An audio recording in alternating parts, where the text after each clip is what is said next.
And with that, I want to welcome with big honors Steve Pierce. Welcome to Late Night in the Midlands. It is a pleasure to have you. Well, thank you for having me.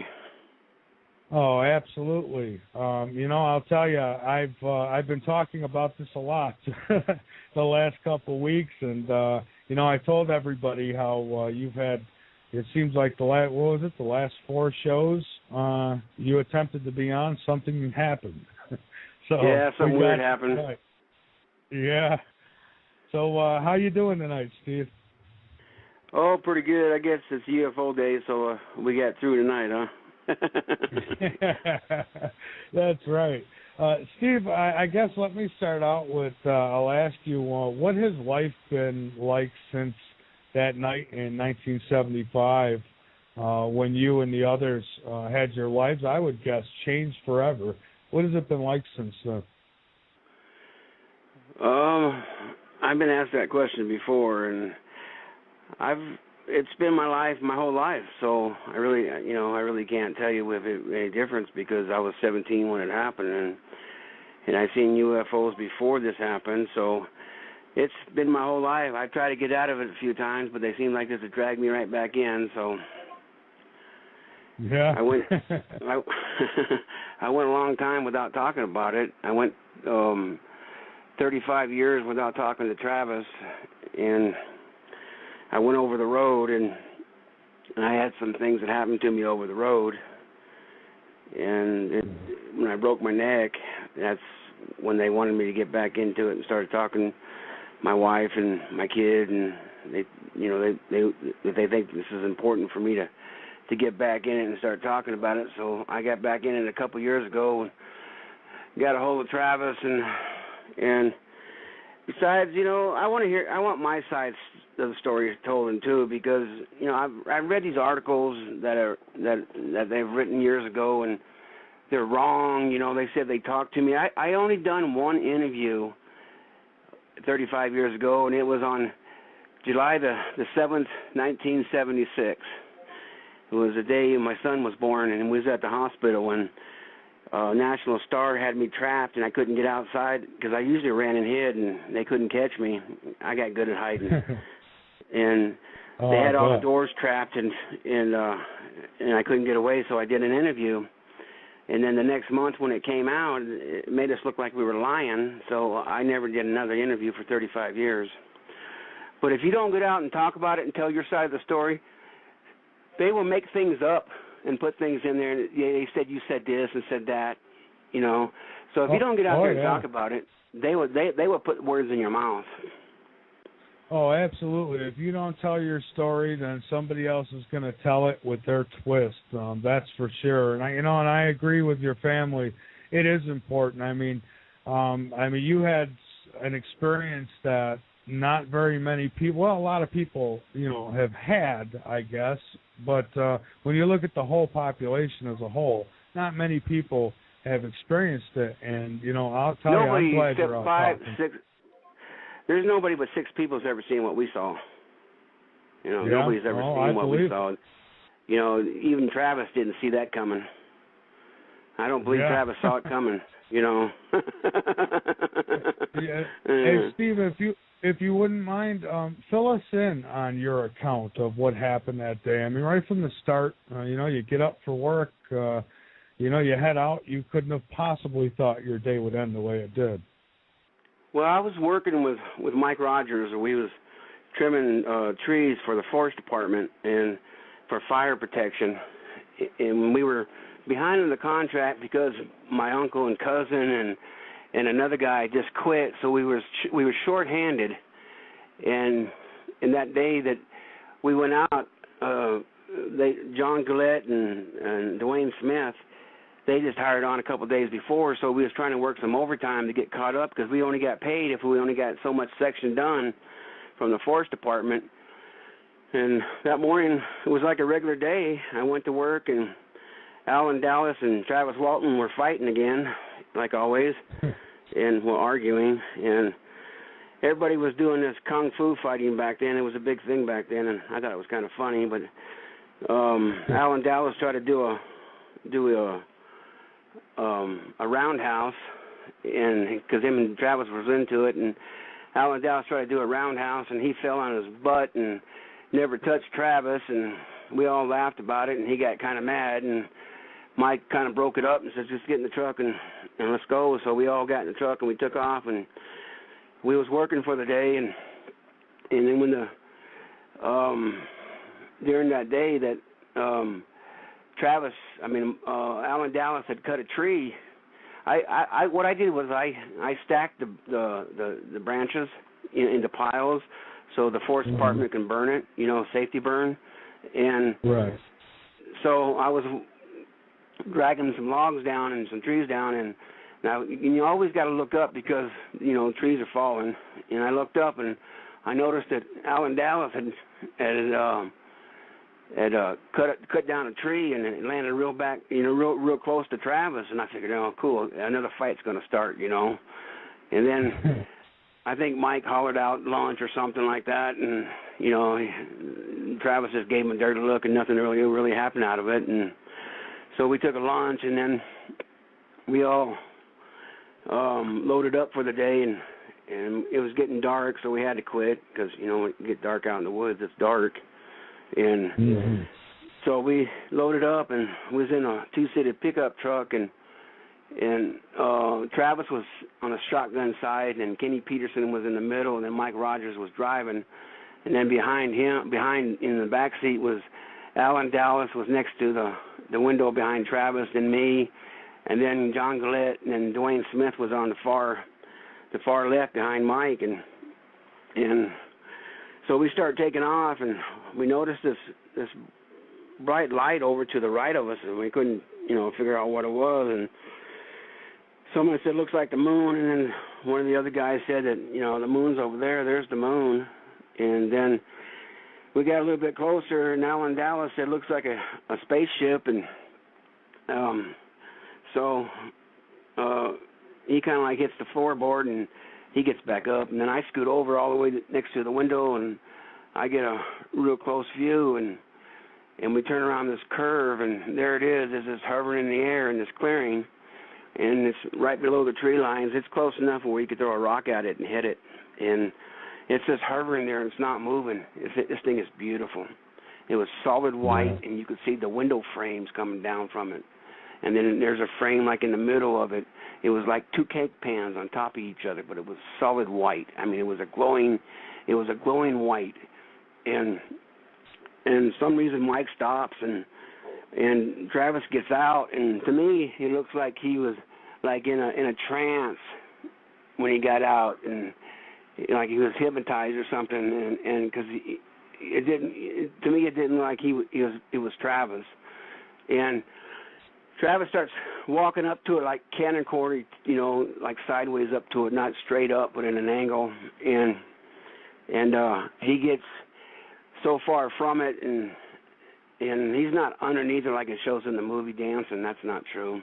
But anyway, everybody's hollering to come back, and then he kind of like ducks down in between some trees, and when he stands back up, and he only looked back once, and the way he looked.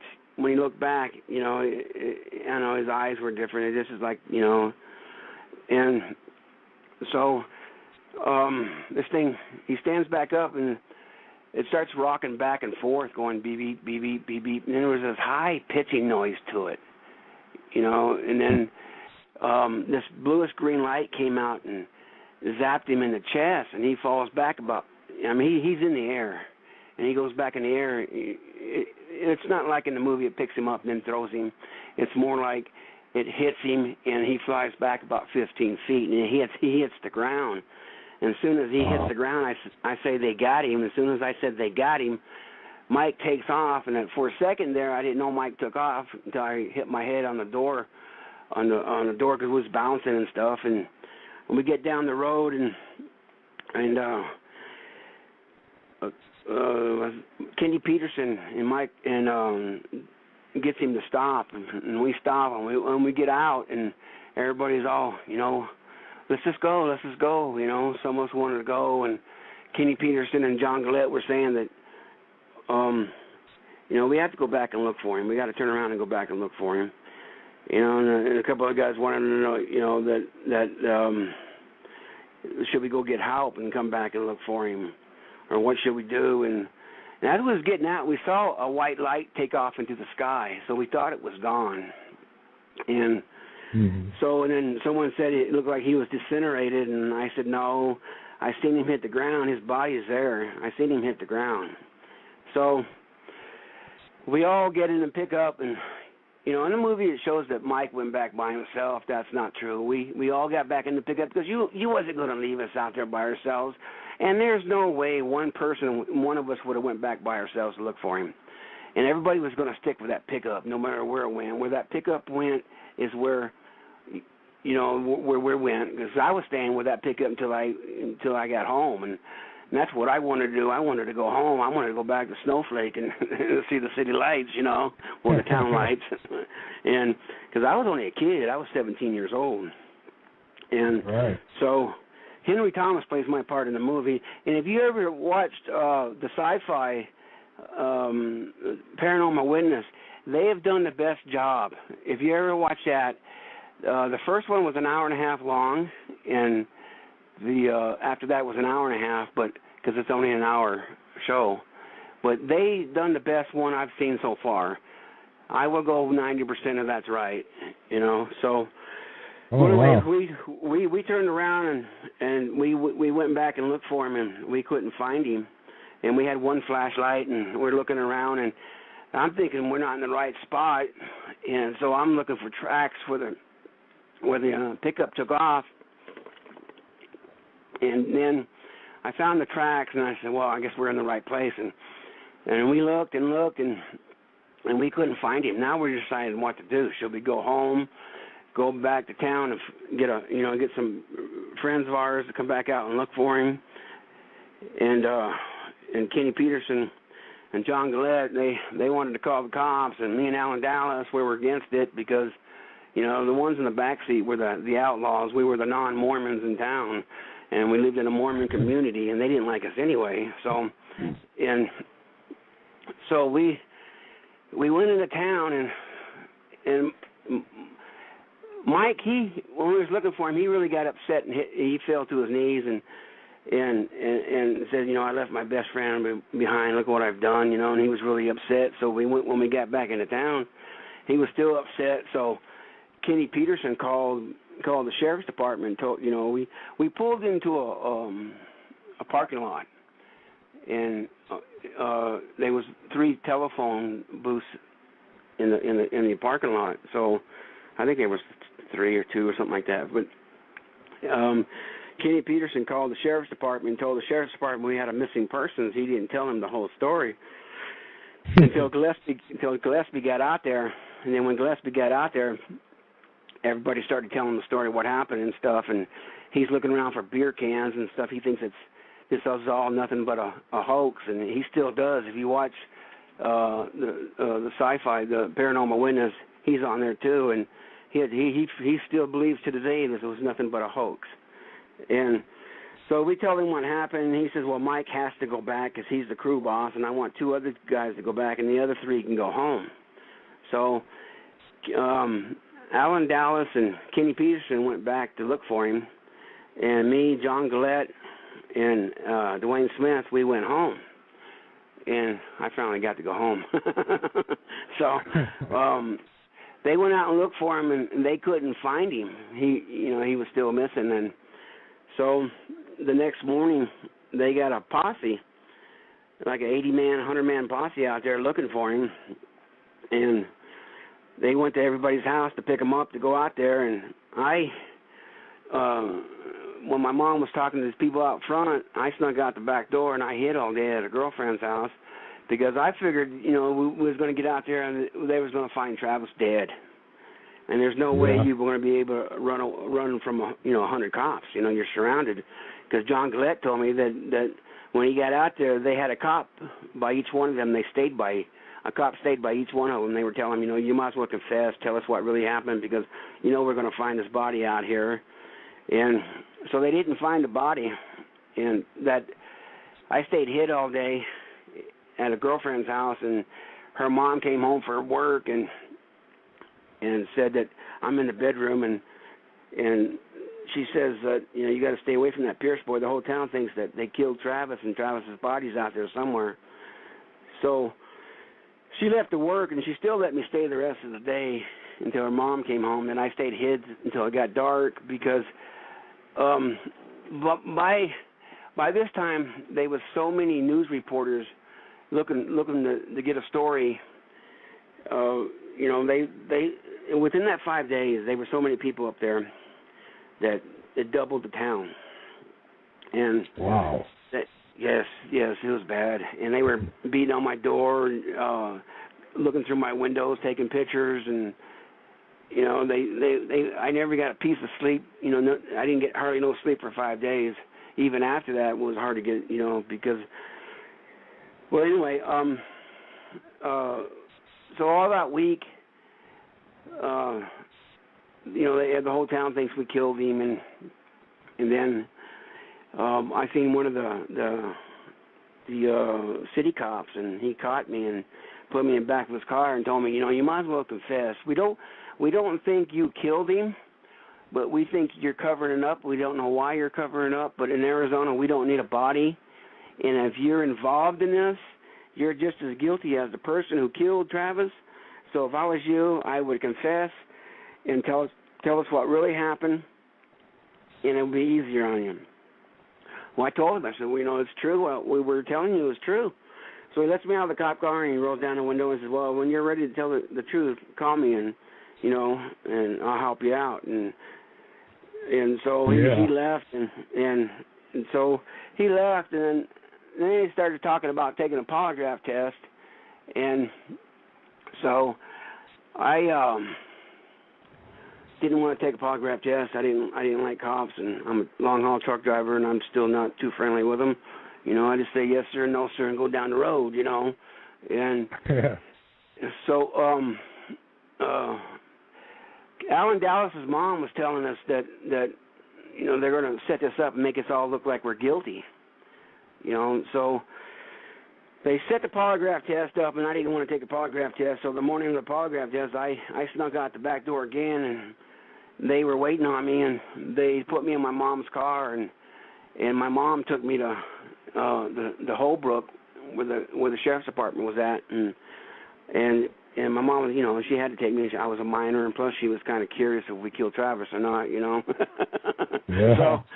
So we get there, and there's all kinds of news reporters there. I mean, there was just tons of them, cameras everywhere, and so they get us inside the office, and the guy taking the polygraph test, he comes out there, and he, you know, tells him who he is and everything, and what kind of questions he's going to ask, and that's when we realized this ain't about a missing person. This is about murder.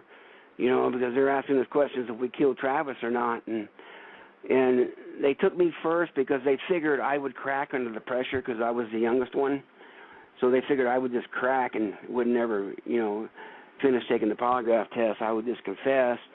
Well, I walked in there and they strapped me down and everything, and I was really nervous. I thought I was going to flunk it because I was so nervous, and they asked me if I did body harm to Travis. Is Travis buried out there? Do I know who did body harm to Travis? And one of the other questions was, did we actually see a UFO? And I passed it. Well, I took the polygraph test. He didn't tell us at first if we passed or not. He just finished it, and they made us wait out in this place that was fenced off outside. And then I was the first one out there, and then another one would come out, and then another one. They kept us separated until everybody took the polygraph test. And then Alan Dallas took his polygraph test, and they asked him if he killed Travis, and he got all upset and says, "Why are you asking me these questions?" You know, and he ripped off the stuff they put on him. You know how they strap him down the fingers and stuff. You know, and he took everything off and said, "You know, I'm not taking this." So his came inconclusive, and so he didn't finish his polygraph test. But he did take one in '93 from the same guy and pass it. So he did pass the polygraph test, but he didn't finish this one. Well, everybody took the polygraph test, and he's about to leave, and And we kept asking, well, did we pass it? He said, well, I want to talk to a couple other people first before I tell you guys. Finally, he said, yeah, I passed it. And then Gillespie they told Gillespie that we passed it, and Gillespie couldn't believe it. They passed the polygraph test because Gillespie knew we were going to flunk it. You know, that's why he wanted us to take the polygraph test. He just knew that we was going to pass his polygraph test. Well, they let us go, and we went home, and Travis was still gone. And the next day, I'm hiding from the news reporters and stuff, and I came home that night, and my mom says, Travis is back. He's in Tucson. And everybody thinks he's in the Tucson hospital, but actually he was at his brother's house in Phoenix. He just told people that. And then when Travis called his brother that night, to talk to him, then when they came and went and got him, the operator, because in those days you had a phone booth, you had to go through an operator to get hooked up, So the operator had called the sheriff's department and told the sheriff's department that Travis was back, and that's how Gillespie knew he was back. And so we didn't see Travis for 3 weeks after that. And we all met at Mike's house. We all met at Mike's house. Well, my mom didn't want me to be going around him because the people in town thought we were, because it turned out to be a big joke afterwards. People, were saying, I made this up because because Mike was behind us on his contract and everything. And so about 3 weeks or so went by, and Travis came back up there, and he told us the story, and of course we believed him. We saw the first part, and then after that, I stayed away from all. I got married that following February to another woman, and I didn't even invite him to the wedding.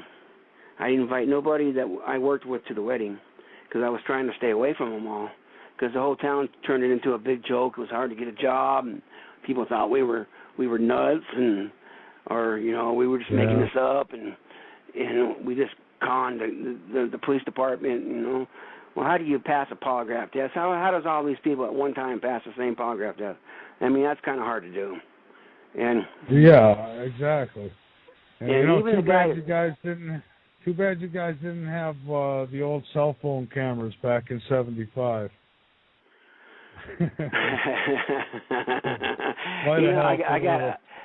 I got an email the other day that says, how come you didn't use the CB?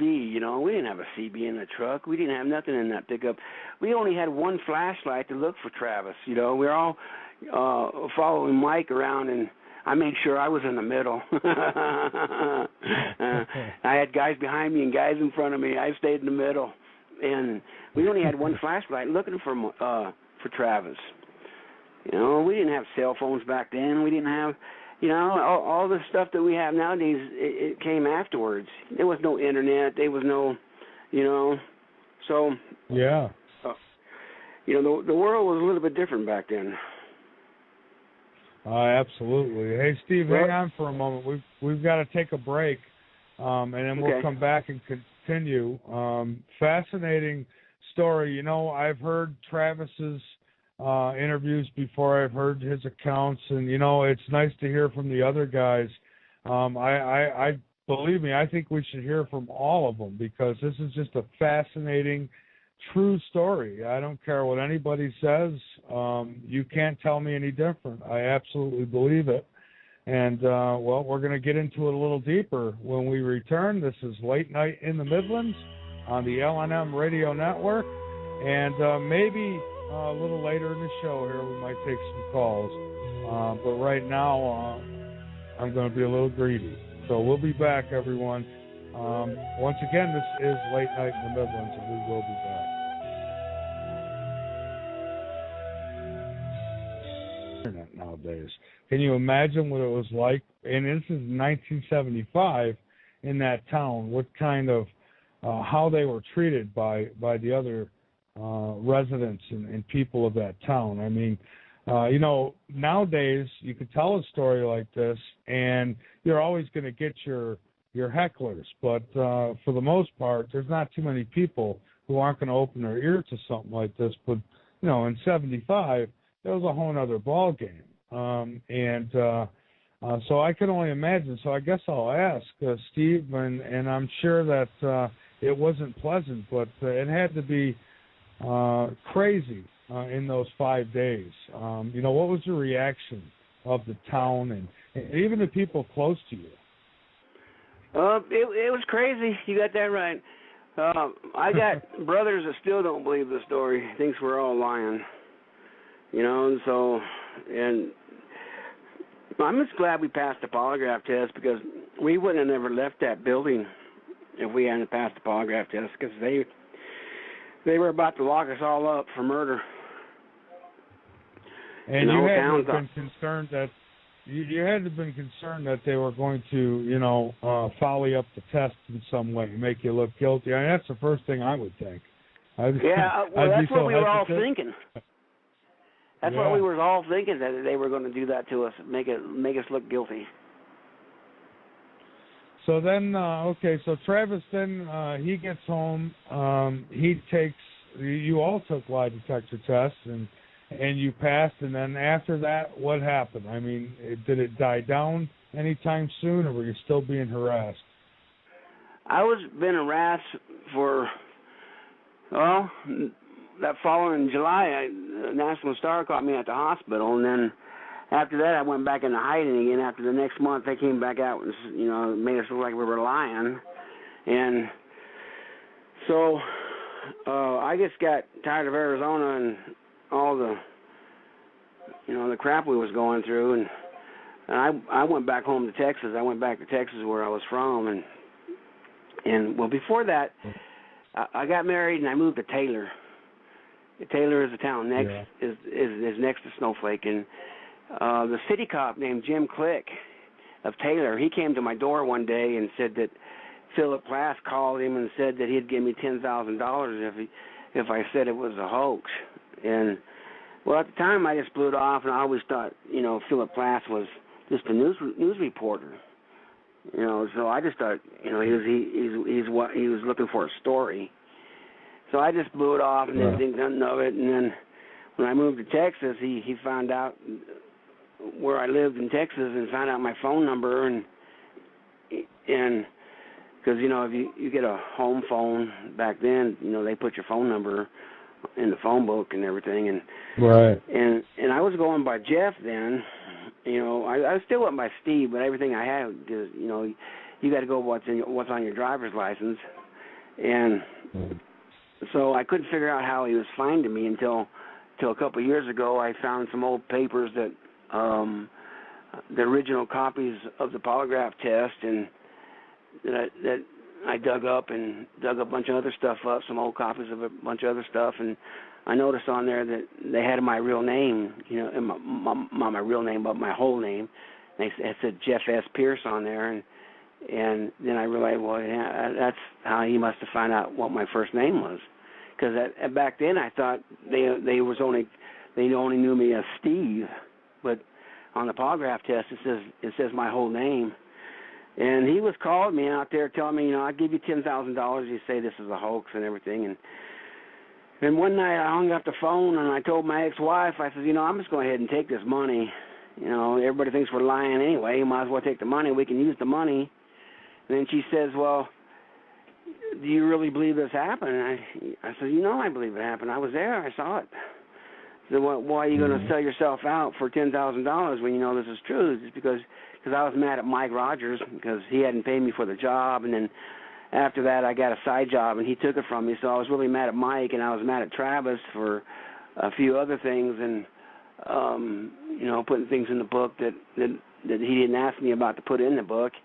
And the last time I saw Travis was we took a group picture, and then we took a separate pictures with a hard hat on, and he bought a brand new hard hat, but it was just one hard hat. Everybody's wearing. If you look at his book, you see all of us in the book wearing a hard hat. We're all wearing the same hard hat, and I told him, I said, I don't want to wear this hard hat. We didn't wear them at work, So he said, well, you either wear it or you're not in the book. He must have told me about that. He must have told me that 20 times. I'll keep you out of the book. So I put the hard hat on, and And so then he wanted me to sign some papers saying that he could put my name in the book, and then I didn't see him or see a book for 35 years. I thought, I was staying out of this, and then when I moved to Texas, I didn't talk to them, and I figured it was Travis that was sending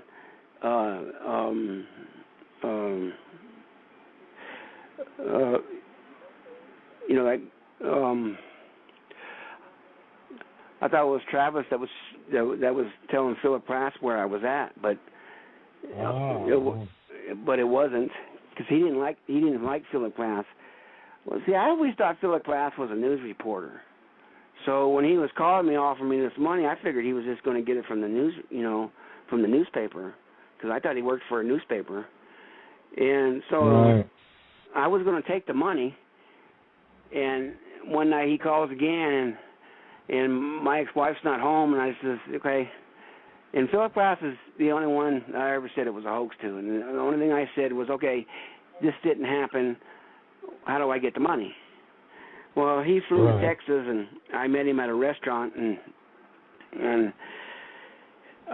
he's a really nice. He was a really nice guy until you start talking about Travis and UFOs. And did you know who Philip Prass was? Yeah. Mm-hmm. Okay. And so that was actually some of my questions I had tonight, is about him and why he wanted to cover it up. Well, I think it had something to do with the FBI, because Travis dug up some stuff about him that I guess he was doing things for the FBI. That's why I understand. And where else would he was going to get this kind of money if he didn't work for a news? So I'm not sure. This part I don't know nothing about, because when I met him, I thought he worked for a newspaper, and he was very nice to me until you started talking about Travis, and he got really, and what I remember mostly that he was a chain smoker, and back then you could smoke in restaurants, it wasn't no big deal like it is nowadays, and so we were sitting there and we're talking, and he said, well, I told him, well, how do I get this $10,000? I want the money. Tell me how to get it. He said, well, you're gonna have to go back to Arizona and find a generator or something. And I told him, I said, man, you're gonna need a big generator. You're gonna need more than one generator, or it's gonna have to be an awful big one, because that light was so bright that there's no one little generator that's gonna work, So we talked for a while, and he didn't even buy me lunch or nothing. Usually they bought me lunch, the people who talked to me, wanted to talk to me, would buy me something, So he went in separate ways, and after that, I went back home, and a couple of nights later, I told my ex-wife what I did, and she, I'm not going to take this money. If you get this money, this is wrong. You shouldn't be doing this. Your day will come. Your day will come. Just because they're cheating you out of what happened now, and you don't like what's in the book, and you're mad at Mike, your day will come. And so I stopped voiding his calls, and I got a job in Utah, in Moab, and I got a job, and then one day I was at work, somebody called. This part I don't know if it was him or not. Somebody called and said they wanted to talk to me about an incident that happened in Arizona, so I figured it was him. And after the job was done, we went back to Phoenix, and me and her got divorced, and I was staying at a brother's house, and Philip Prass found out my brother and his wife's phone number, and started calling them, and telling him, I tell him I'd give him this money if he says this is a hoax and all this, and I finally had to tell my brother and sister-in-law who he was and what he wanted, and wanted me to say it was a hoax, but I couldn't do it. This really happened, and I really wanted the money, because I was only going to do it for the money in the first place. But then, people telling me, if this really happened, you really shouldn't take this money because it ain't right. So after that, I rode trains for a long time and stayed away from everybody. I became a hobo and couldn't learn how to deal with this, and because it was just so, it really freaked me out. And then I seen a UFO on a train once, and seen some aliens. And then after that, I straightened up, stopped drinking, and went to Mississippi and got my CDLs and started driving long haul. And I drove across country for 20-something years before I broke my neck. And when I broke my neck, that's when I didn't even know they made a movie. I was in a truck stop. People said, well, you made money off the movie. I didn't make a dime off this movie. I was in a truck stop, and I just got loaded. I was in Barstow, California, and I was heading back to New Orleans, and I went and paid for the fuel, and I weighed the wagon and paid for the fuel, and I went to use the restroom, and then on the way out, I walked to the TV room and see if anybody was going to drive for the rest of the night, and there was Travis Walton on HBO talking about the movie, and that's how I knew they made a movie about the most scariest night of my life, And I was a day and a half early for my load. When I left there, I never stopped. I stayed awake all the time. And then I still didn't watch the movie until 2008. So the movie was already out for a long time before I even watched it. And I was after I broke my neck, I was at home, and my daughter and my wife, we rented the movie, and I told my daughter, I says, Henry Thomas, that's me, that kid there, he's playing my part. And my kids, well, if that's you, how come they didn't use your real name? And I said, I don't know. And so that's when I got a hold of Travis, and Travis got a hold of,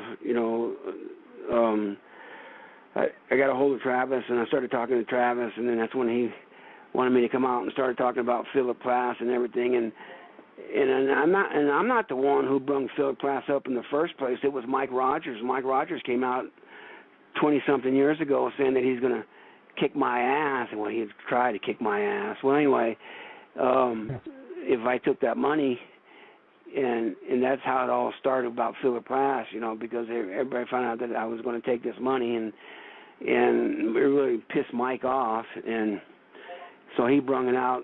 He's the one that brung it all out, because I wasn't saying nothing to nobody. And then when I got a hold of Travis, and he wanted to know more about what me and Philip Plass happened to Philip Plass, and he wanted me to come out and start talking about it, and I really didn't want to come out and talk about it, because people think you're nuts. And if I walked in, going to these conferences I've been going to the last couple of years, the people that come to the conferences, the majority of them believe. We've had some, wisecrackers.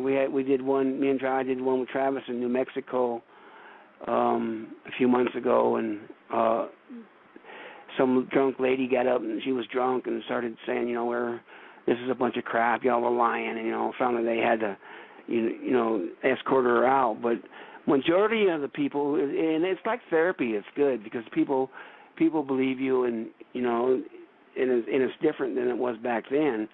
But if I walked into a 7-Eleven or a Circle K and told that person behind that counter my story, they would just look at me like I was nuts, because people can't deal with this. They cannot deal with the fact that there might be somebody out there.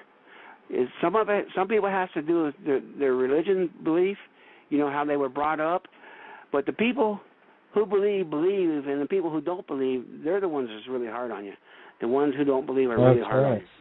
And I want to point something out to the listeners. I mean, here's a guy who was down on his luck, could have very easily have taken the $10,000 and, helped him and his family, and he didn't. He didn't do it. He kept his hardship, and he stood honorable. And my hat's off to you for that, Steve, because, 100 people put in that position, probably 99 of them would have took the money. I have to admit, I came awful close to taking the money. But it was just about the money. Nobody believed us. After Travis came back, it turned out to be a big joke. We couldn't even get a job. and people thought we were nuts. So I went back to Texas, and when nobody knew about the story, and I didn't tell nobody. You know, even when me and my wife I have now, that we've been together for like 17 years, and I did not tell her until after we got married. She didn't know about this until after we got married, because I was afraid that she thought I was crazy. And then even afterwards, she would tell me, don't we go to these people's houses, don't bring the story up because they think you're nuts. So don't talk about it. So for a long time I didn't tell people. So right. I was even married a short time. One time, I think it was my third wife, maybe my second. I don't know. I lost count there. But anyway, I didn't even tell her that. She didn't even know about the story. I never even told her, and we were married. Because some people, the people who don't believe, really have a hang up about it. They think this is all either, this is demonic. This is from the devil. What you said, what you've seen was evil, and you must be evil. Oh, I know. Or you're just a flat out liar, and if you lied about this, you'll lie about this, and you'll lie about that. You already lied to me once. You told me you saw a UFO, and that's a lie. So you must be lying about this. You must be lying about that. You know what I mean? So yeah, it's a trip. I mean, my whole life has been.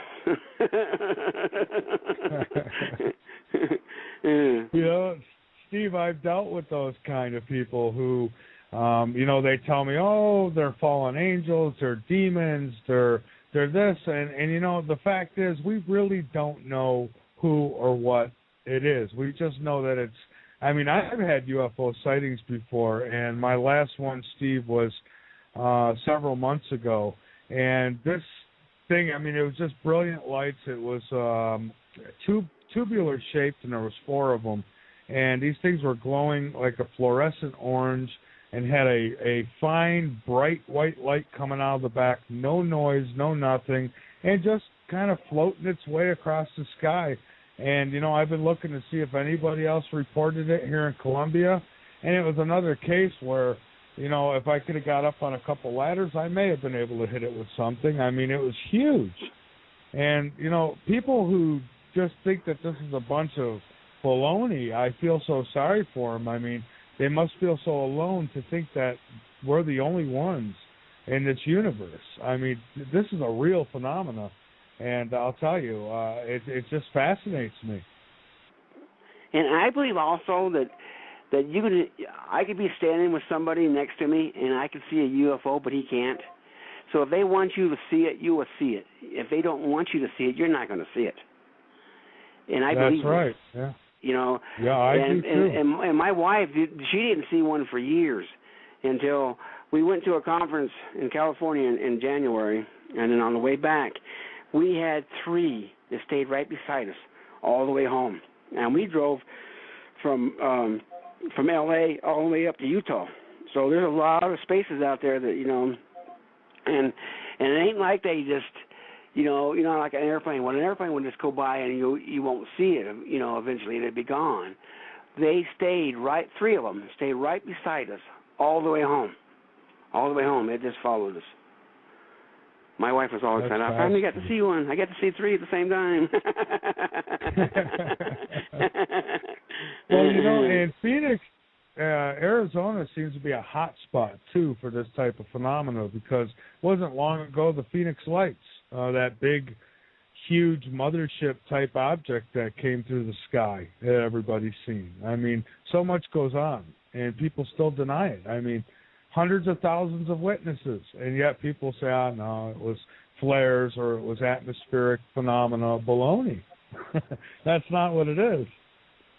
So, well, it's not what it is, but you got these non-believers that they're so scared that oh no, God. What about God? Yeah. God Exactly. created the earth, and we're the only people in the universe. Right, and they don't want to believe that there could have been others created, and by whoever, I don't know, but they're out there. There's no doubt about it. Steve, how's your relationship with Travis and the rest of the guys today? How's everything going now? Well, I didn't see none of them for 35 years. I still haven't seen Mike Rogers because we were feuding the last time we talked to each other, and he still owes me money. And Kitty Peterson I haven't seen. I've seen John Gillette twice at conferences, and we stay in touch. John Gillette's a good guy. He's on vacation right now out west somewhere. But anyway, I keep in touch with John. We're going to do a show in Sholo, Arizona at the end of this month. And John's going to be there, me and Travis and John. But Travis said he was going to try to get Kenny Peterson. We were not friends. None of us were friends. We worked together. We did it. We went to do a job, and we were working companions. Okay, me and Travis did not get along for years. He would tell you that I've called him every name in the book, because he's really pissed me off on a few things. But now we have what you say a professional relationship.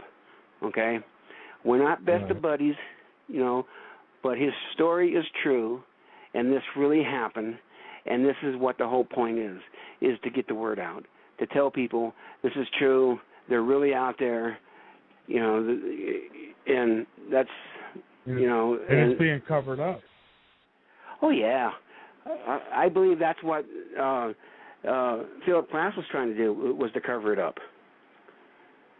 Now, that's what I believe. I believe that Philip Plass was hired by the government and to try to prove this was a hoax, to come out and say, they're lying, But, and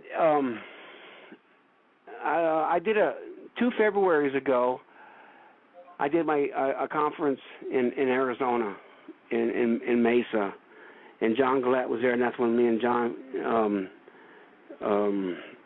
that's when we first met for the first time in 30-something years.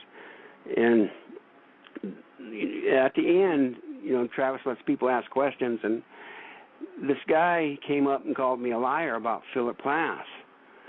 And he says, well, you can't prove any of this. And I said, well, I can prove the cop came to my door. I can prove 90% of this, How much do you want me to prove? To me, and that kind of pissed me off, so I was going to get out of it and say, I don't need this. If they don't believe this, piss on them. I don't need this. So Open Minds did a thing on me and saying that this was going to be my last interview because I was going to get out of it.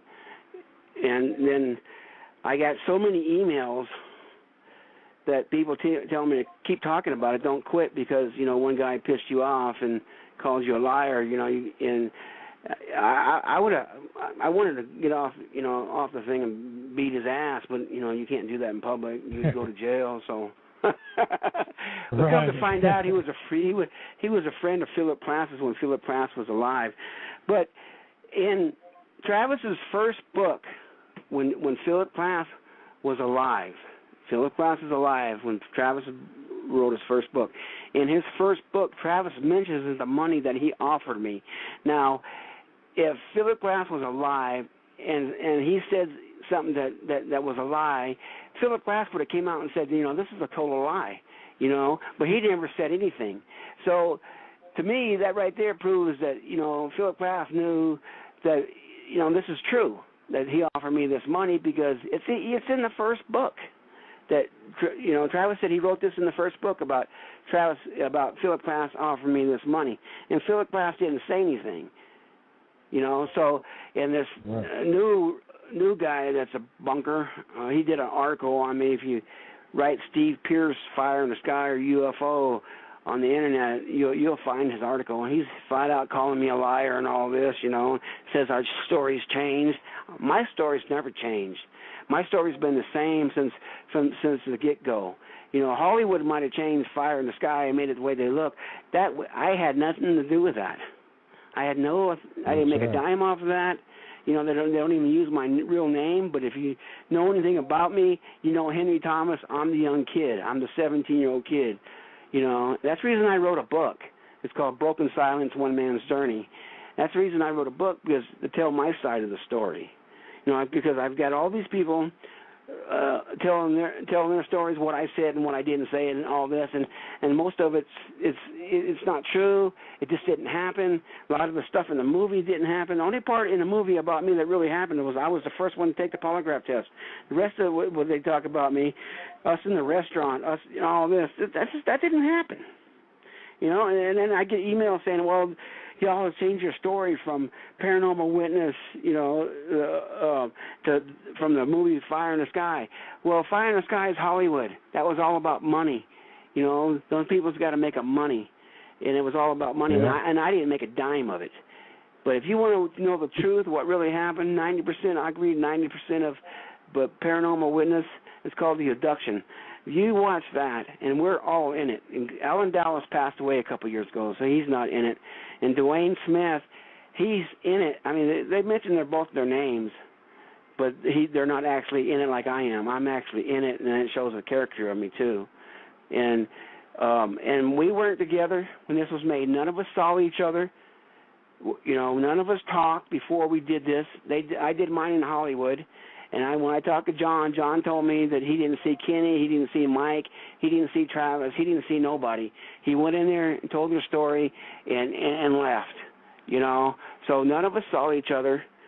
So, we didn't talk before this. We don't talk. I haven't talked to Kenny Peterson since this happened. I haven't talked to Mike Rogers since I left Snowflake back in '76. I haven't... last time I seen Alan Dallas, we was in jail together back in '77. So, but he passed away. So yeah, we never. And you're right. It is a lot of the movie. When they make movies of things, it is a lot of Hollywood, and it is about making money. And if they really wanted to do justice to the story, they would have sat all you guys down and got the stories from you guys, but that's not how Hollywood rolls, as we know. I mean, people treat you like you were sitting there producing the movie or something, when they say you changed your story. I mean, it's fascinating, Well, my story's been the same about Philip Glass, about everything else, and you can ask my wife.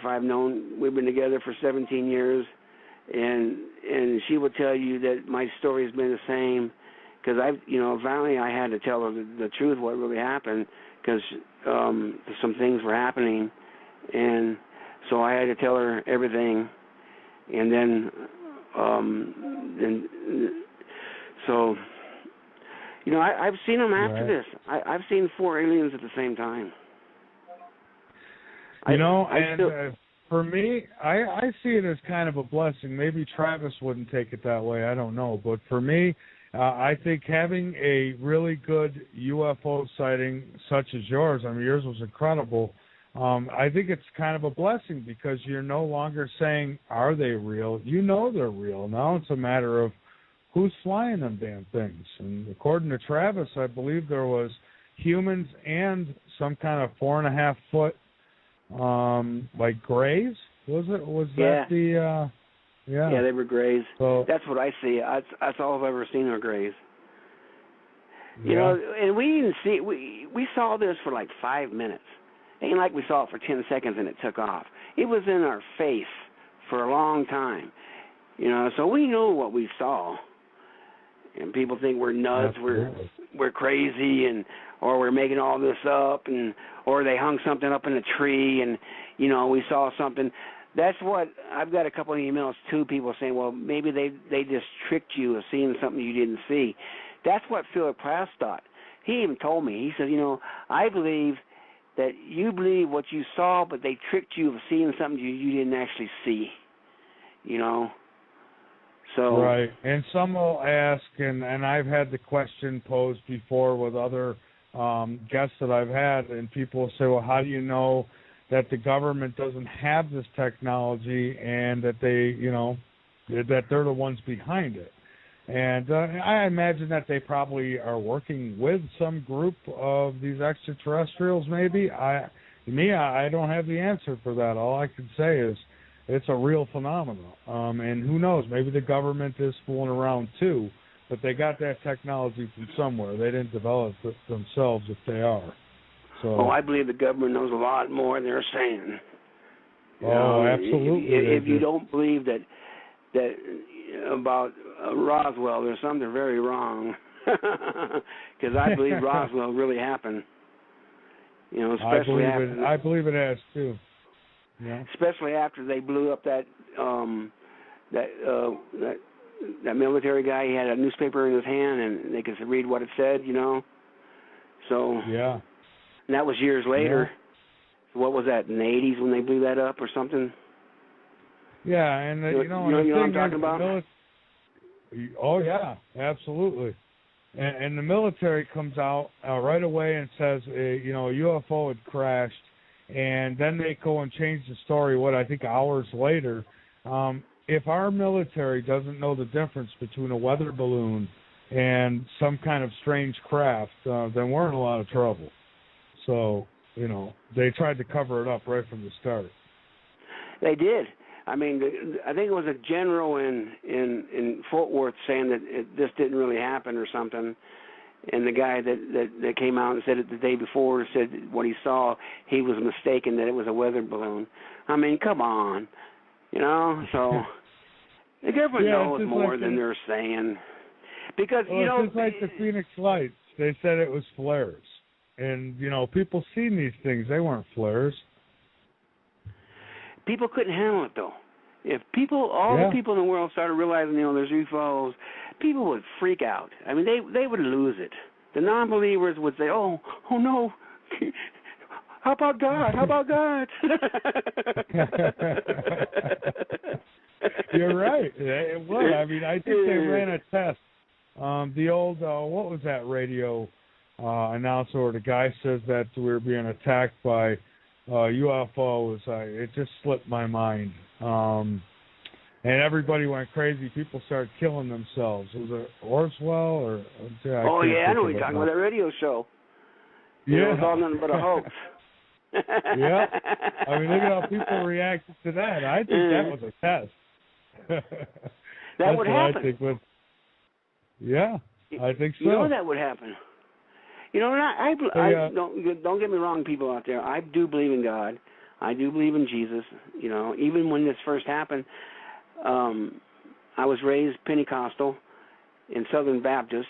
So at first I thought this was demonic too, because the way I was raised. But through the years and all the other things I've seen, there's a difference between a demon and an alien. It's two whole different things.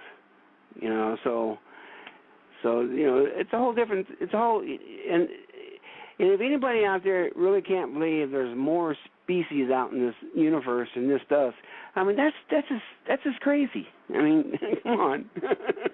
It is, and I have a friend who grew up in a house that was demonically possessed, and he's actually was able to photograph some of these demons, and whether people believe it or not, I mean, this is coming straight from a guy who had the terror and experience, and these grays don't look nothing like the demons he showed me. So, why do they need to come in a UFO if they're demons? Why do they need to do any of that? So, and I know everybody's got the answers to that, but let's take a call, Steve. This is a colleague of mine, Rascala.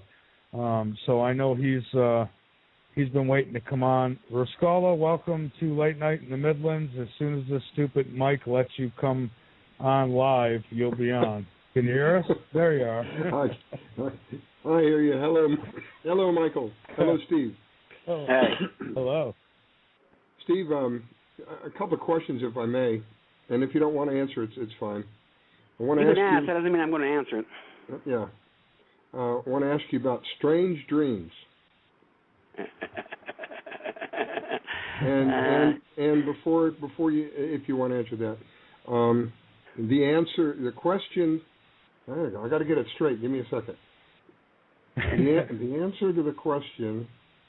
The answer to the question. I think that's what the message was. So something about you've had strange dreams and you found yourself in places that you don't recognize, and you had questions about something, but you know what the answer is. Does any of that make any sense to you? Yes. How do you know about this? Who are you? Are you a psychic?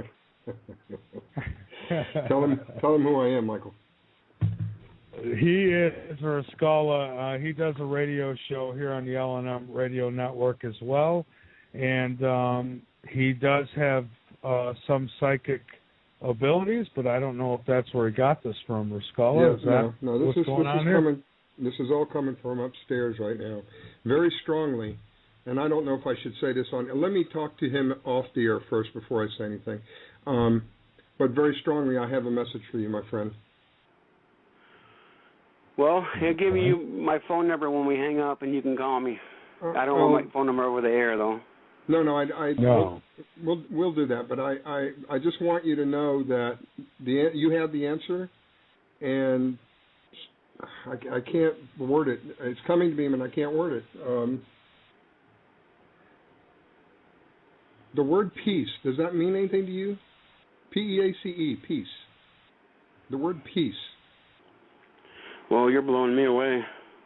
Okay, well, we'll talk later then. I just needed to get that to him, Michael. I'm sorry. I didn't mean to get you in the middle of all this, but it was coming on very strong, and I just couldn't remain silent. I had to say something. Because I've been having some really strange dreams lately. And plus I see an alien all the time, one that comes to me all the time. And I've seen 4 at the same time. The reason that you're seeing them, I don't know if you want me to say this on the air, but Go ahead, say it. You've been abducted, my friend. Oh, repeatedly, you've been abducted. One time was in your truck. In my semi. Yeah. Yes. Yes. You want to hear that story? Yeah, I'd like to hear that. Yeah, absolutely. And let me just say, Rascala, you're blowing my mind here. This happens to me every once in a while, Michael. I tell everybody, listen, anybody who's listening, anybody can do what I'm doing right now. This is just a matter of, it's a matter of, do you want to learn how to play the piano? Then you go through the rigors of learning how to play the piano. Do you want to learn how to get psychic messages? Then go through the rigors of learning how to get psychic messages. I meditate. I constantly pray all day long to God. I am also a follower of Christ, by the way, Steve. I constantly talk to God all day long. There is a spiritual nuclear war going on right now. And without this information, it's really tough. It's really tough. And what I have for you, Steve, is that the word peace keeps coming to my mind. Somebody, and I can't tell you who, but somebody's telling me, just be at peace. I think that's the message for you. Be at peace. That something is troubling you tremendously, and you don't need to be troubled about it. Be at peace about it. If that makes sense. It makes sense. I know what you're talking about. Okay. Yeah, let's about that. I'd like to hear that. Yeah. You blew me away. Yep.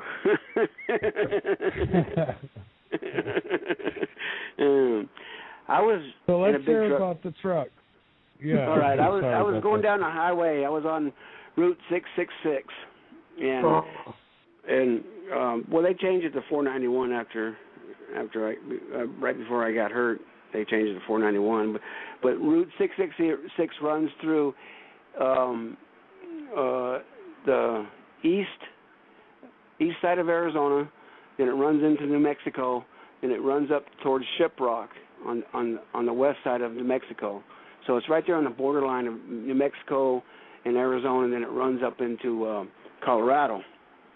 Well, I just got off Interstate 40, and I'm heading north, and I'm heading towards Shiprock. And I noticed it was about 2 o'clock in the morning, and I noticed this bright light behind me, and then it got on top of me, and I'm thinking, well, here it goes again. And so I pulled into this gas station that was closed for the night, and I got out of the truck, and you know how semis got to step, over the tank to get into the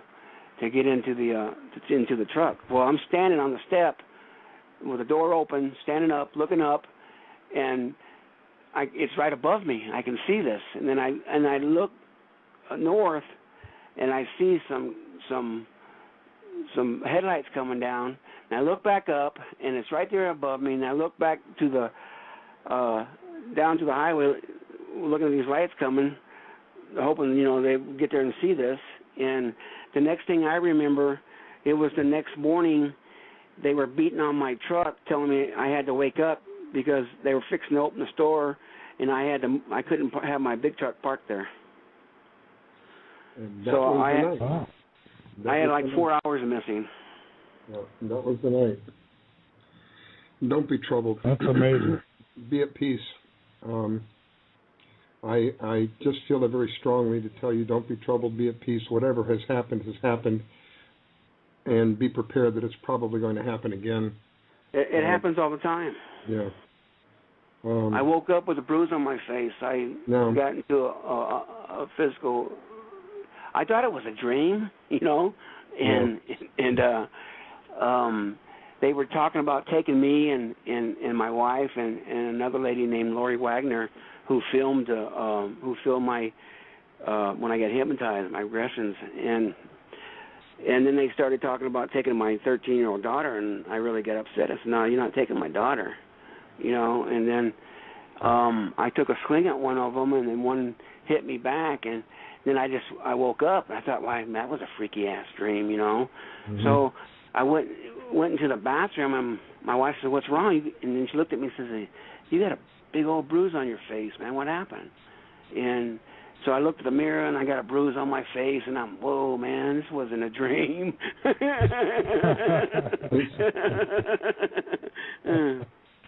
Steve, is there a mark on your body, on your back, I think it is, a mark on your back?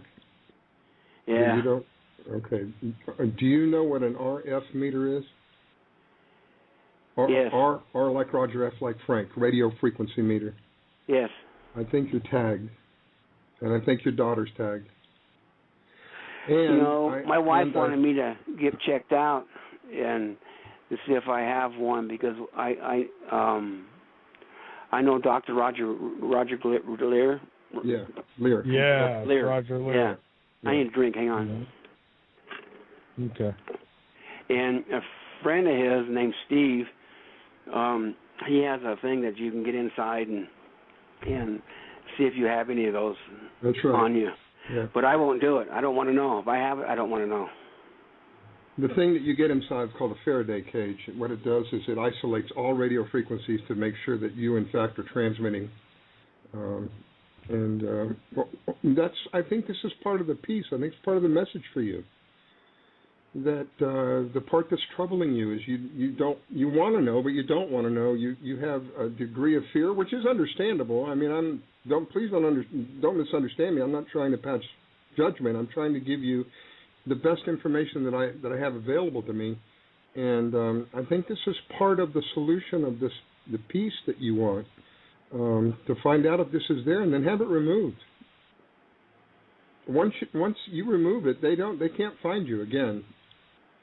The problem is with these things, Rascal, is I know when I talked with Dr. Roger Lear, he'd tell me about the trouble they'd have sometimes removing these things, how they know that you're trying to get them, and they move around. They avoid you.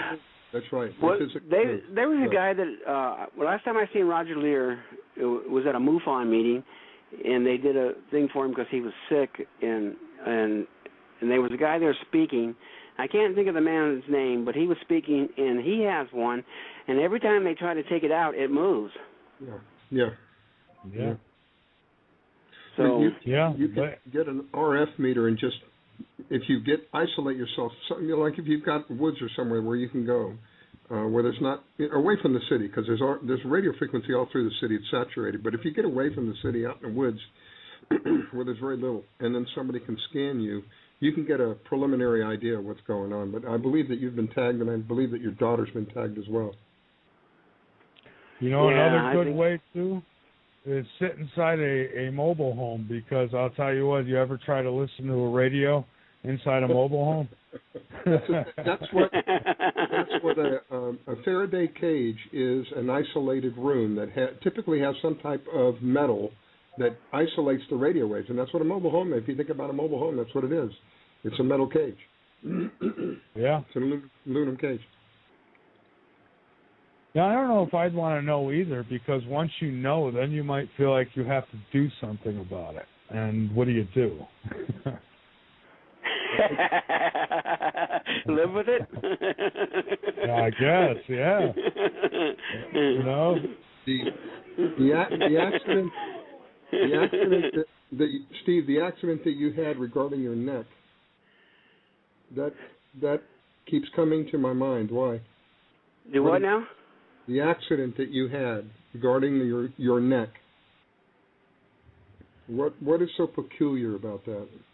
Because I had an alien that rode home with me. That's what it was. I keep getting the accident, the neck. Okay. And you ended up getting into an accident that night? I got into an accident. I broke my neck. I fell off a load in 2008, and I was in Arkansas. And I got up and I shook it off and called dispatch and told them I was kind of hurt, didn't feel right, and says, well, can you make it to the next town that you're going to? And I said, well, I'll try. So the time I got to the next town I was going to, they found me a doctor to go to, and I dropped the trailer and went over to the doctor, and they said, you know, you're okay, you know, you're just kind of sore from the fall and everything. And actually I wasn't. They had to cut my neck, and the 3, 4, 5, 6, 7 vertebrae was pushing against my spinal cord, and it was fixing to snap, and I would have been paralyzed from the neck down. So my whole neck is all bolted together now. They retired me, but on the way home, I call her Paula, because I think she's a female, because she's smaller than the rest of them, and I started calling her Paula, and she rode home with me until I got back to, and she said, you know, you're alive for a reason, and they still haven't told me the reason.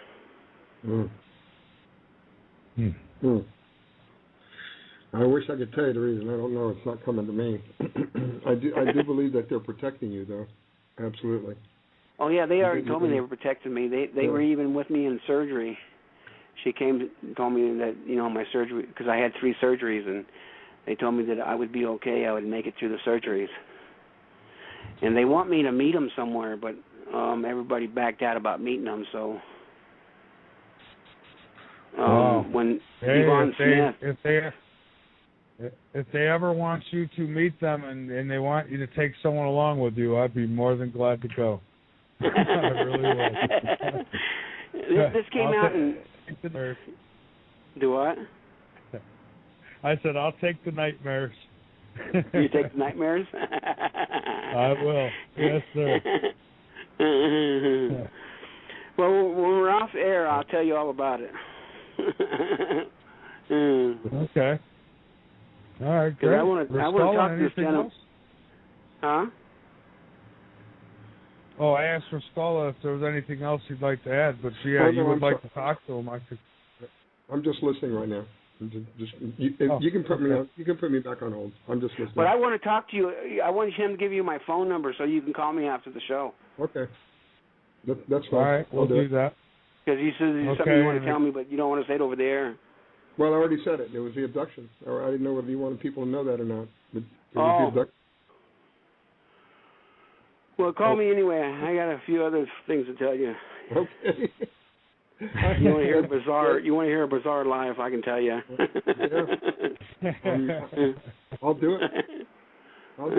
All right. Good talking to you. Well, Rascala, thank you. Hey, thank you for calling in. Thank you, Michael. Thank you, Rascala. I appreciate it. That was unexpected and very interesting. Steve, let me ask you this. After all these years, if you could delete this from your life, would you? No. No? No. I've had an interesting life, and I wouldn't change none of it. I don't blame you. That's the answer I expected. You know, no matter how crazy it's been, I mean, again, you're confirmed. I mean, you can confirm to yourself, you know for a fact that we're not alone. And there's so many people who are still kicking the can on that which I can't understand it. I mean, it's true. So now, with Fire in the Sky, I mean, how long was it after that you finally had talked to Travis? And I believe his version is that they couldn't find you or get a hold of you, and that's why your name's not used in the movie. That's what they said, yeah, but I don't know. I don't think they could find a whole bunch of couple of the other ones. They said, well, we can't find them. This is not pay anybody, you know. So I see. And they took Dwayne Smith completely out of the movie. There's one guy missing in the movie, and then John Gillette is the one wearing the cowboy hat, but he won't say that's him because he's wearing a cowboy hat. Because everybody that watches the movie, they think I'm the one wearing the cowboy hat because I always wear a cowboy hat, and so they think that's me. But in the movie, I'm the kid. Henry Thomas plays my part in the movie. They even called me the kid.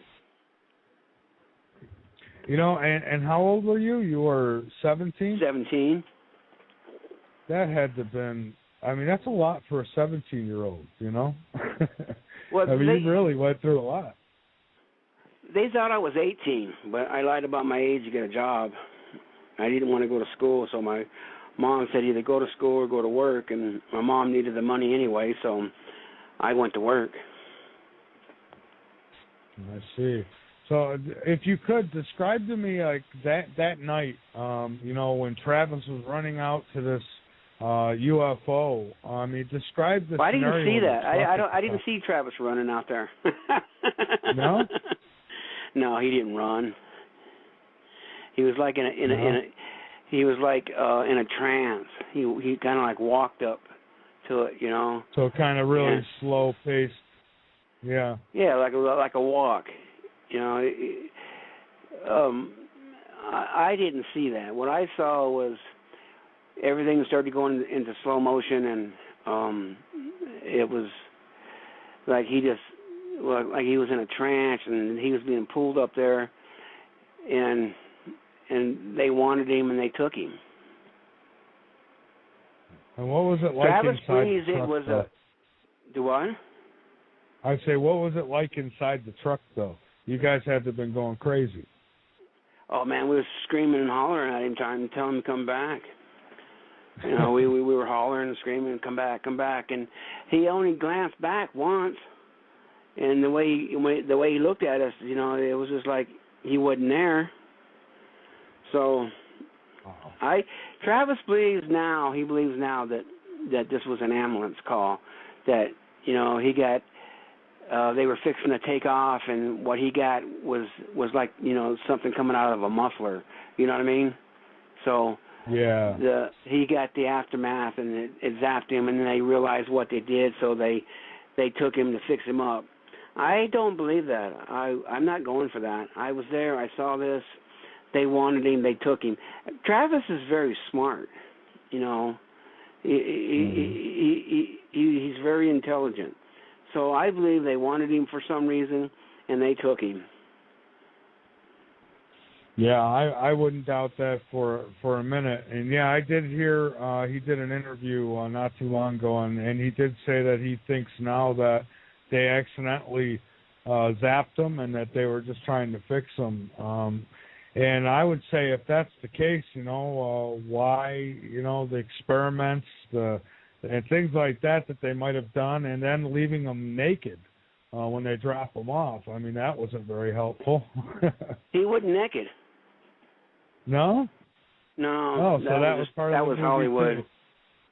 That movie's 90% wrong. My God. So, okay, so, you know, there you go. There's another part of Fire in the Sky that Hollywood put their touch on. And that's amazing. If you really want to see... go ahead. If you really want to see the truth, watch Paranormal Witness on the Sci-Fi Channel. It's called The Abduction, and that's about the closest one I've ever seen they ever done on us. And if you want to get a hold of me, my email is Steve, STEVE Pierce, P-I-E-R-C-E, like you pierce your ear, steve.pierce@hotmail.com. So if you want to email me and talk to me, you can do that. And I'll tell you how to get a book if you want a book. Because there's more in my book, more than just about Travis. It's about other things that's happened to me, about other sightings and other times that, I was abducted and everything. All right, great. Hang on for a moment, Steve. We've got to take another break, and then I want to come back and talk with you a little more and maybe get into possible what you think. And obviously, it's theory, but what's your theory on what they're doing, why they're here, what it's all about? Maybe get into that a little bit. And if anybody thinks, Steve, what do you think about all that? I mean, what do you... The power systems that they use for these crafts, I mean, can you imagine? You think that's why they cover it up? Yeah, I think they're so intelligent. Yeah, I believe the government knows more than they're letting on.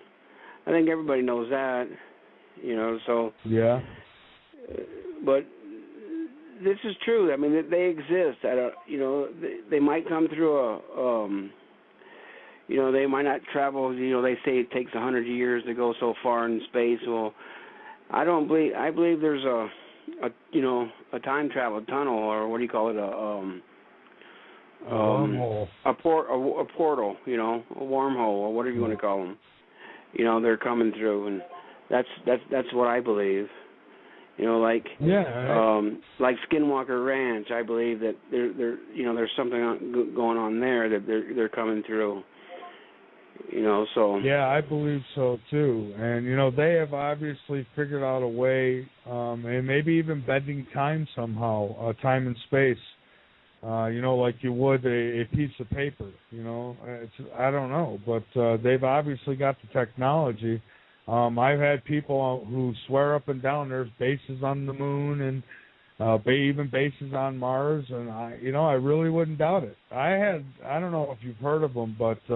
one gentleman by the name of Andrew Bashago who claims that he was part of a secret space program where they were able to teleport. They had teleportation. And, I can't prove it, but again, I wouldn't doubt it. And where are they getting this technology? Probably from our alien friends, I would guess. And, the problem I have with that is if they are getting it from the ETs, why are the ETs giving this technology to the wrong people? Well, I believe they're finding crashes and getting their information from the, from Roswell and stuff like that, and that's what I believe. But they're out there, and no matter how they're getting here, they're here. Absolutely. So, well, getting back to your story... Oh, go ahead. I was going to say, getting back to your story a little bit, I'm curious, how did it go down when you guys went and had to report this to the police? I mean, who was going in? I mean, did you guys draw straws or something as to who was going to talk to the police about this? Because it had to be really tough to go in there and tell them what happened. You mean the night that it happened? Yeah.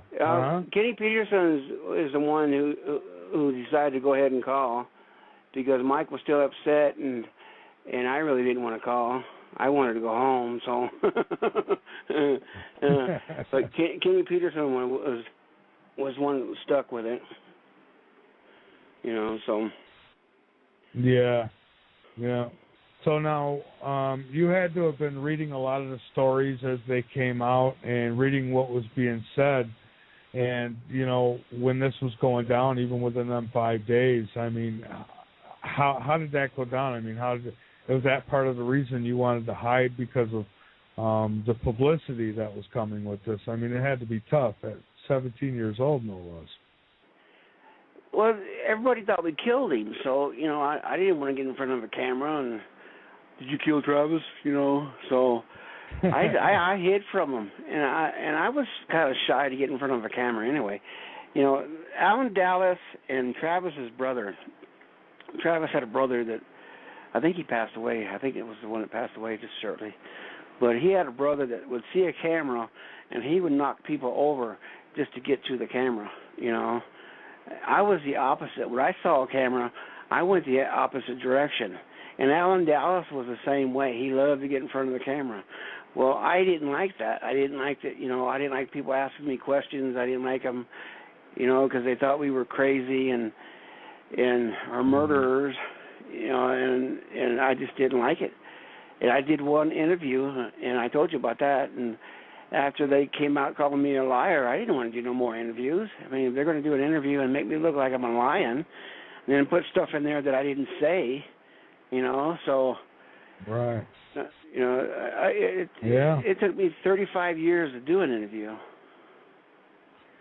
Now, has anybody in your family, and I'll ask you this because some research shows that people who have the experiences like you've had, that it might go back through other family members. Has anyone else in your family ever spoke of these kind of things happening to them? Even yes, I have an uncle that and my mom denies it. She says it was, you know, she in her head that UFOs don't exist. But yeah, I have some family members that saw them. And then before this happened, before I saw Travis get zapped, yeah, that was awesome. Seeing Travis getting zapped, that was the coolest thing I've ever seen, except my daughter being born. That was the coolest. But seeing Travis getting zapped was the coolest thing I've ever seen in my life. But before this happened, we lived outside of Snowflake, and there was no electricity out there at the time, and no running water. You had to go to the windmill to take a shower and stuff, you know, and you had to get firewood to get your, you know, the stove going and stuff. So we were living the Daniel Boone life for the summer out in a cabin, and at nighttime we could go out back and watch UFOs just flying around. At the time we didn't know what they were, but they would go straight and then make a weird turn, go straight up and sideways and make all these weird turns like a plane couldn't do, and we would sit there and watch a light show at nighttime, me and my brother, and that's when I first, you know, saw them. At the time I didn't know what we were looking at. And then we had these mutilated cows showing up, and before Travis got zapped, they were finding these cows that were mutilated and stuff at the same time, and yeah. Me and my brother. Now what's me up and my with brother, that? Huh? Yeah, I'll finish your story, but then what's up with these cattle mutilations? That's another thing that doesn't make me feel too comfortable about these creatures. Well, me and my brother went out and looked for one, and we found one day, and all the blood was gone, and there was a burnt spot on the butt, and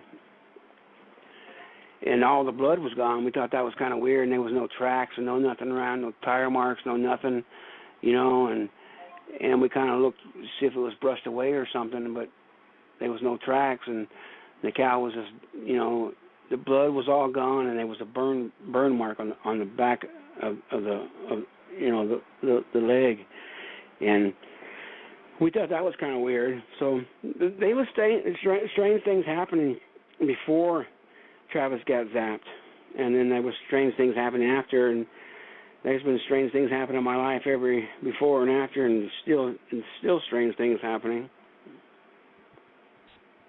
Oh, I bet. Now, how about any of the other men in the crew? Have they ever talked about anything like this going on before Travis got zapped, or did you guys really not talk about that kind of thing? I didn't hang out with these guys, so I really can't. Right. I really can't. John said he thought he saw one a couple of weeks ago, and he still lives up there by Snowflake, so he thought he saw one coming home from work. He works late. He gets home about 1 or 2 o'clock in the morning, and he thought he saw one flying around a couple of weeks ago. That's fantastic. You know, I mean, it really is. It's crazy how, like, I mean, I talk to so many people who go through this type of thing, and then you find that it's like a genetics thing. Like it's happened to family members in the past. Not fantastic, but fascinating is what I meant to say. And you got to wonder if they don't find maybe a bloodline that is good for whatever they're trying to accomplish, and they stick with that family. I don't know. I mean, again, speculation, but I think it's fascinating when people who have these experiences, they look back and they find, hey, yeah, that's right, Aunt so-and-so used to tell us a story about that, but we thought she was crazy. And then it happens to you, and it's like, okay, Aunt so-and-so's not so crazy anymore. But so that's why I asked. I think people think you're crazy, that's for sure. Well, I sure don't. Steve, last but not least, the odds, as you mentioned earlier, the odds of all of you passing a test, the same test, on the same issue, I think at the time was something like 1,000,000 to 1, which would be even higher odds now, I would guess. I mean, what is the odds of that? I mean, that right there, that's the part of the story that I like to slam people with when they try to say, well, it was a lie. It's like, you're not going to get a crew of guys, 5, 6 guys, who take the same lie detector test and are able to pass it, and more than once, too. Didn't some of you guys took more than one test, right? I believe Travis took a couple. I think Travis has taken like 4 of them already. But he took one on a game show, and they made it look like he flunked it, but the game show was rigged, so you can't really count that one. But he did one in New Mexico, and he did it from a guy that, the top polygraph guy in New Mexico, and he passed it. And then the guy that did our polygraph test, he did one too, and he even said on that show we was on, Paranormal Witness, he even said on there that you can't beat me at my own game. There's no way that 5 of these guys are going to pass,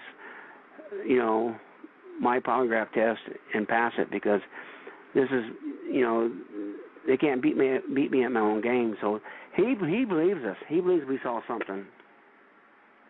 Oh yeah, I would have liked to have seen the look on all their faces when they were told, hey, these guys passed. I mean, even the cops who were out to, nab you guys for murder, I wonder what they had to have been thinking inside their heads when they heard that, hey, all these guys passed. I mean, they had to go home and sit there with a lot of questions in their head.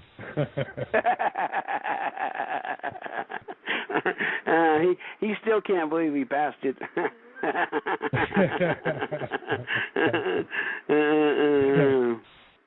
Well, Steve, what would you like to finish with tonight? What would you like to get out there? And we've got about another 10 minutes. So whatever you'd like to throw out there, go ahead. And I do want to say I appreciate so much you taking the time out to join me on the show tonight. To me, it's an honor. I have been interested in the UFO phenomenon my whole life, and to talk to somebody who I honestly believe with all my heart is telling the truth, it really makes me feel good about tonight's show, so thank you. Hey, thank you for having me. I appreciate it.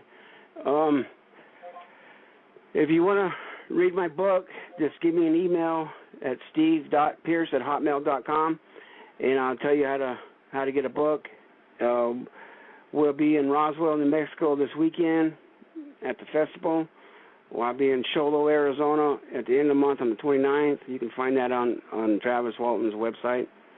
And come and see us. Okay. And keep looking up. You might see one. Yeah, absolutely. I finish every show with keep your eyes posted to the sky, because you never know what you might see.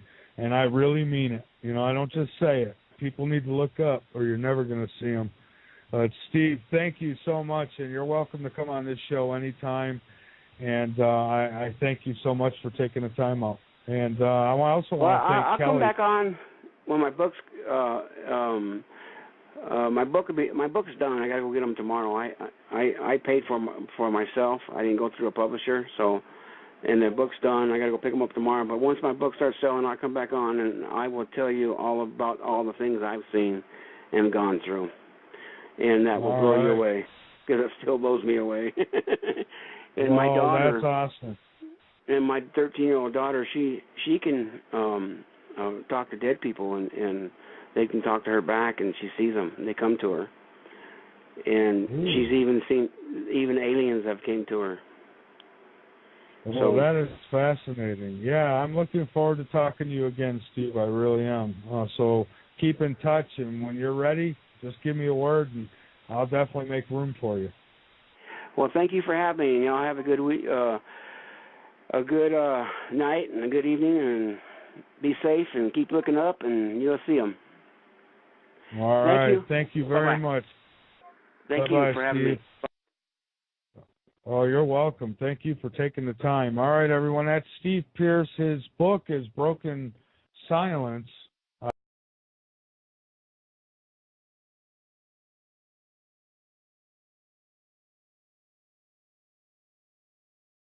Else is going to tell it with their twist. That's for sure. And I agree with your family. It is important. I mean, you had an experience that not very many people, well, a lot of people, have had, I guess.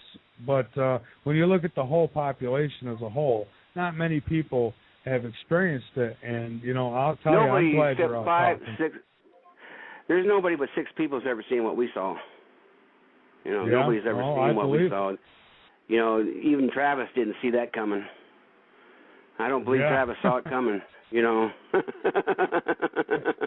Hey, Steve, if you wouldn't mind, fill us in on your account of what happened that day. I mean, right from the start, you get up for work, you head out. You couldn't have possibly thought your day would end the way it did. Well, I was working with Mike Rogers. We was trimming trees for the forest department and for fire protection, and we were behind in the contract because my uncle and cousin and another guy just quit, so we were short-handed. And that day that we went out, John Gillette and Dwayne Smith, they just hired on a couple of days before, so we was trying to work some overtime to get caught up because we only got paid if we only got so much section done from the forest department. And that morning, it was like a regular day. I went to work, and Alan Dallas and Travis Walton were fighting again, like always, and were arguing. And everybody was doing this kung fu fighting back then. It was a big thing back then, and I thought it was kind of funny. But Alan Dallas tried to do a roundhouse, and because him and Travis was into it, and Alan Dallas tried to do a roundhouse, and he fell on his butt and never touched Travis, and we all laughed about it, and he got kind of mad, and Mike kind of broke it up and said, just get in the truck and let's go. So we all got in the truck, and we took off, and we was working for the day, and then when during that day that Alan Dallas had cut a tree, what I did was I stacked the branches into piles so the forest department can burn it, safety burn. And so I was dragging some logs down and some trees down, and now you always got to look up because trees are falling.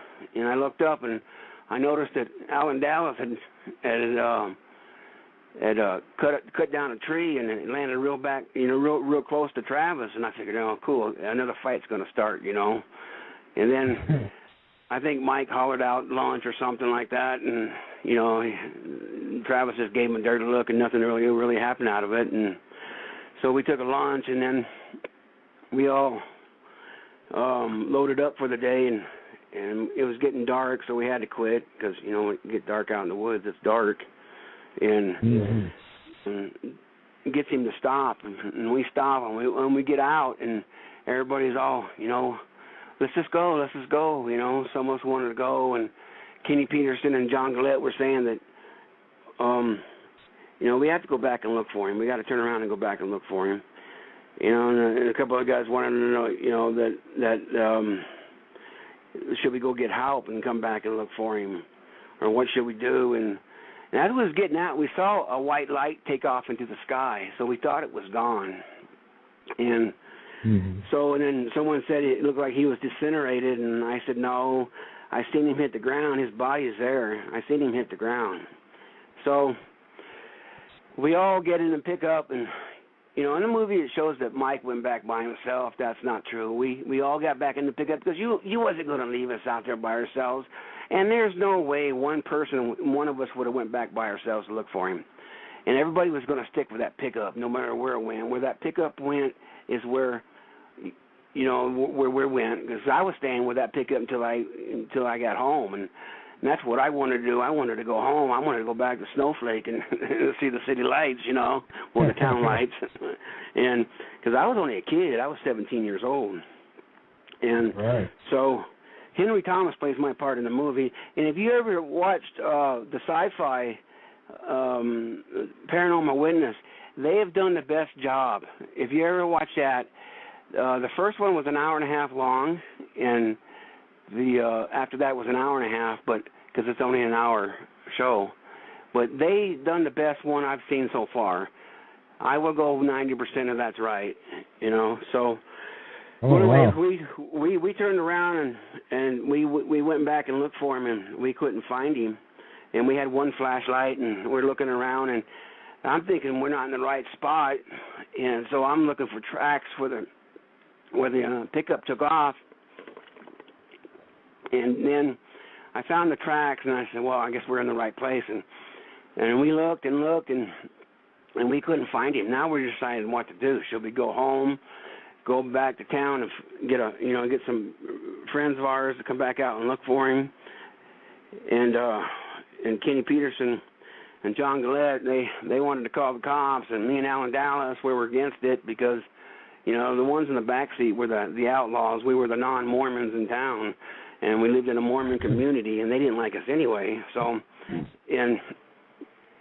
we went into town, and Mike, when we was looking for him, he really got upset, and he fell to his knees and said, I left my best friend behind. Look what I've done, and he was really upset. So when we got back into town, he was still upset. So Kenny Peterson called the sheriff's department.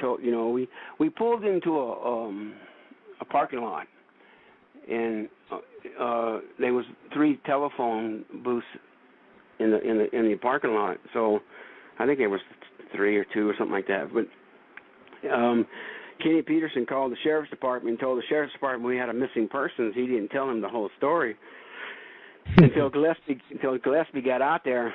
And then when Gillespie got out there, everybody started telling the story, what happened and stuff, and he's looking around for beer cans and stuff. He thinks this is all nothing but a hoax, and he still does. If you watch the sci-fi, the Paranormal Witness, he's on there too, and he still believes to today this was nothing but a hoax. And so we tell him what happened, and he says, well, Mike has to go back because he's the crew boss, and I want 2 other guys to go back, and the other 3 can go home.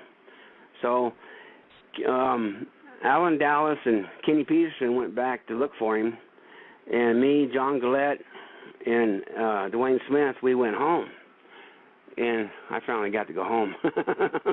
So they went out and looked for him, and they couldn't find him. He was still missing, and so the next morning they got a posse, like an 80-man, 100-man posse out there looking for him, and they went to everybody's house to pick him up to go out there. And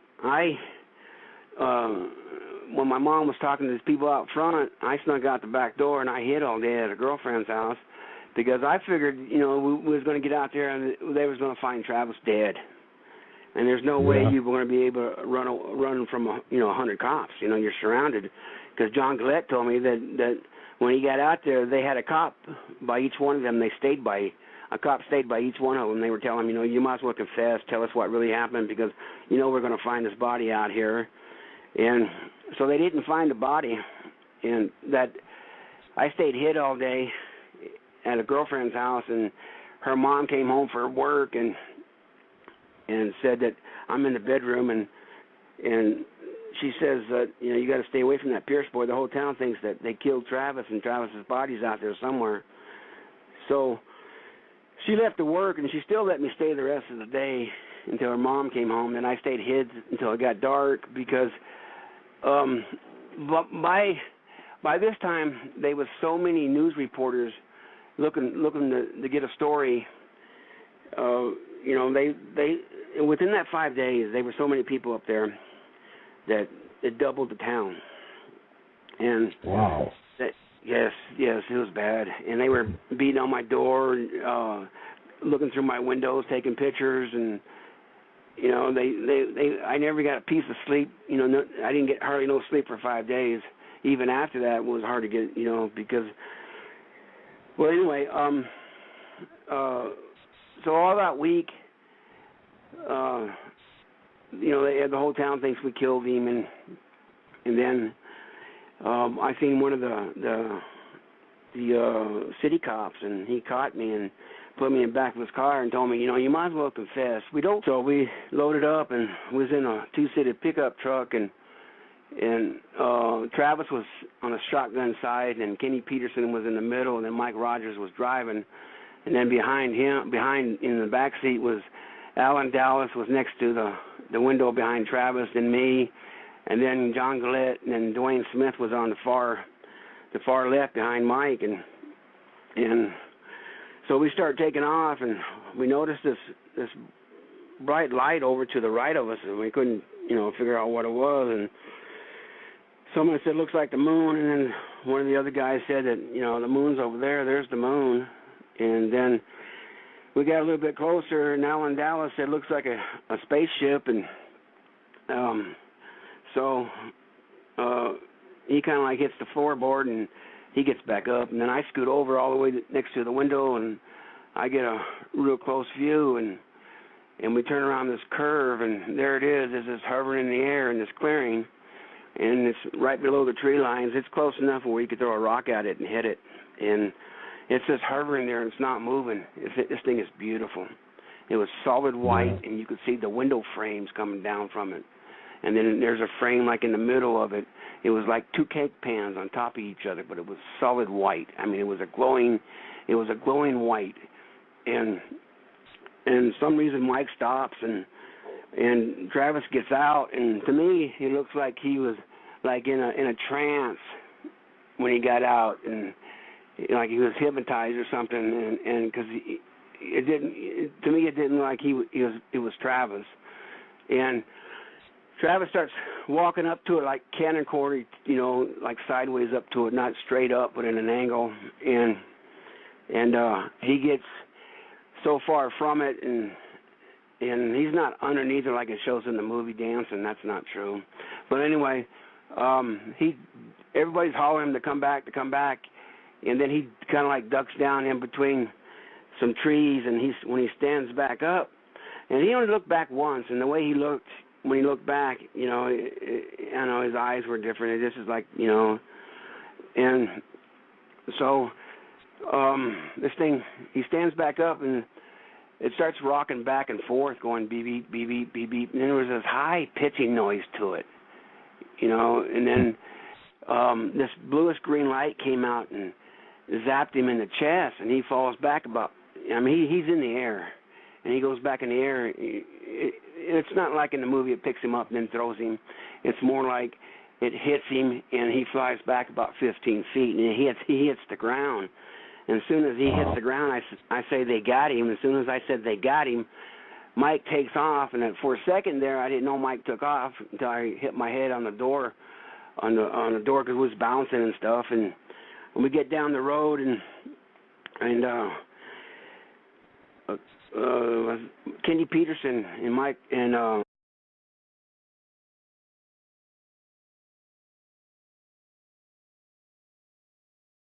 And with that, I want to welcome with big honors Steve Pierce. Welcome to Late Night in the Midlands. It is a pleasure to have you. Well, thank you for having me. Oh, absolutely. I'll tell you, I've been talking about this a lot the last couple of weeks, and I told everybody how you've had. It seems like the last 4 shows you attempted to be on, something happened. So yeah, something weird happened. Tonight. Yeah.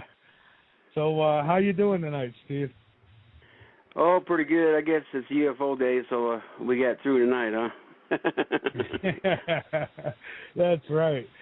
Steve, I guess let me start out with, I'll ask you, what has life been like since that night in 1975 when you and the others had your lives, I would guess, changed forever? What has it been like since then? I've been asked that question before, and it's been my life, my whole life. So I really can't tell you with any difference because I was 17 when it happened, and I've seen UFOs before this happened. So it's been my whole life. I tried to get out of it a few times, but they seem like this to drag me right back in. So yeah, I went a long time without talking about it. I went 35 years without talking to Travis, and I went over the road, and I had some things that happened to me over the road. And when I broke my neck, that's when they wanted me to get back into it and started talking to my wife and my kid, and they think this is important for me to get back in it and start talking about it. So I got back in it a couple years ago and got a hold of Travis, and besides, I want my side of the story told too, because I've read these articles that they've written years ago, and they're wrong. They said they talked to me. I only done one interview 35 years ago, and it was on July the 7th, 1976. It was the day my son was born, and we was at the hospital when National Star had me trapped, and I couldn't get outside because I usually ran and hid, and they couldn't catch me. I got good at hiding, and they had all the doors trapped, and I couldn't get away. So I did an interview, and then the next month when it came out, it made us look like we were lying. So I never did another interview for 35 years. But if you don't get out and talk about it and tell your side of the story, they will make things up and put things in there. And they said you said this and said that, So if you don't get out there and talk about it, they will put words in your mouth. Oh, absolutely. If you don't tell your story, then somebody